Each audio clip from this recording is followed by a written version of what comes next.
Assalamualaikum warahmatullahi wabarakatuh. Perkenalkan, nama saya Dinda Rozanita, mahasiswa Poltekkes Kemenkes Pangkal Pinang, jurusan keperawatan. Di sini, saya akan membuat video tentang pemeriksaan fisik dada untuk memenuhi mata kuliah keperawatan anak. Baiklah, di sini persiapan alat yang akan kita lakukan yaitu ada stetoskop, kemudian formulir identitas klien, handscoon bersih. Selamat pagi, perkenalkan saya Dinda Rozanita, perawat yang bertugas di pagi hari ini dari jam 7 pagi sampai jam 2 siang. Apakah benar ini dengan Hana? Iya. Baiklah, di sini saya ingin melakukan pemeriksaan fisik kepada Hana. Apakah Hana bersedia? Iya. Baiklah, jika Hana bersedia dapat mengisi lembar persetujuannya dulu.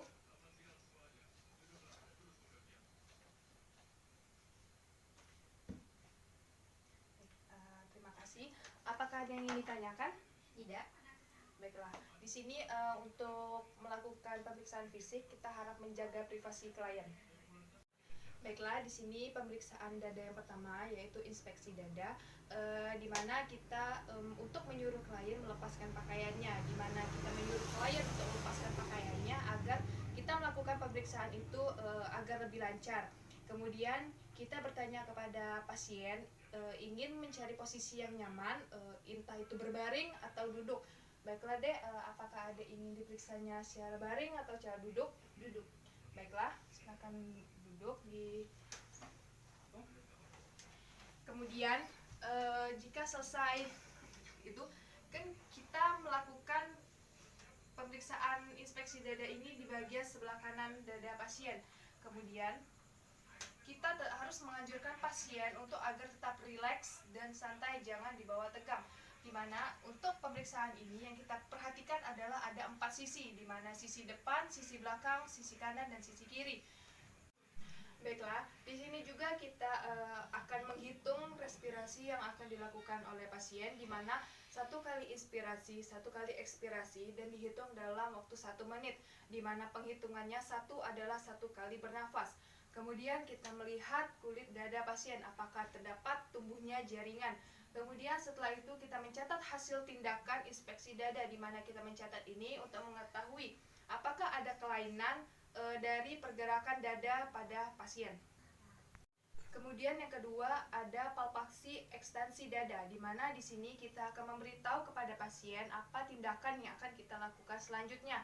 Kemudian untuk melakukan palpasi ini kita meletakkan kedua telapak tangan di depan dada datar pasien dan kemudian kita sedikit menekan dan kita meminta pasien untuk bernafas seperti biasa, di mana di sini kita akan mengetahui apakah ada perbedaan di antara sisi dada sebelah kiri dan kanan. Kemudian kita meminta klien untuk menarik nafas panjang dan di mana menyuruhnya untuk menghembuskannya secara pelan-pelan. Di sini juga kita akan mengetahui apakah adanya kelainan terhadap dada kiri dan dada kanan. Kemudian kita periksa berdiri di belakang pasien dengan meletakkan tangan perawat pada sisi dada lateral pasien. Perhatikan getaran ke samping sewaktu pasien bernapas. Kemudian setelah ekspirasi minta klien untuk tarik nafas dalam dan observasi gerakan ibu jari perawat. Bandingkan kedua sisi dinding dada dan kemudian kita catat hasil tindakan palpasi dada ini juga sama seperti yang inspeksi dada tadi. Apakah ada kelainan saat pergerakan dada? Kemudian yang ketiga itu ada perkusi dada, di mana kita mengatur posisi klien supinasi atau dibilang itu telentang.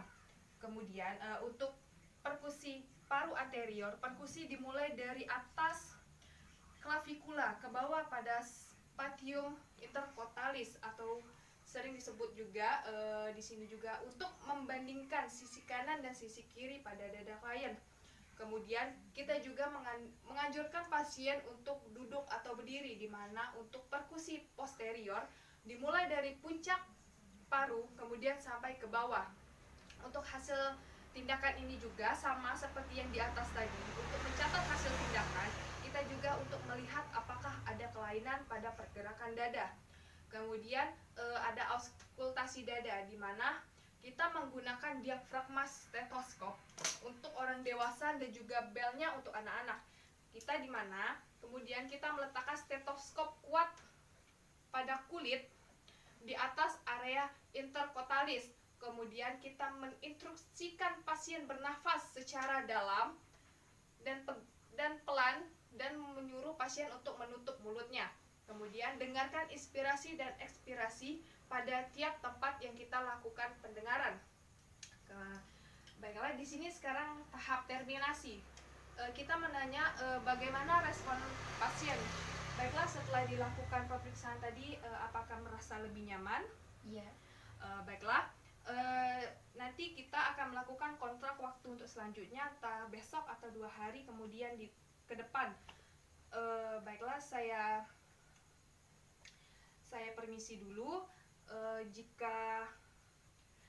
Jika butuh keperluan atau ada yang ingin ditanyakan, dapat memanggil kami atau memencet bel yang ada di ruangan ini.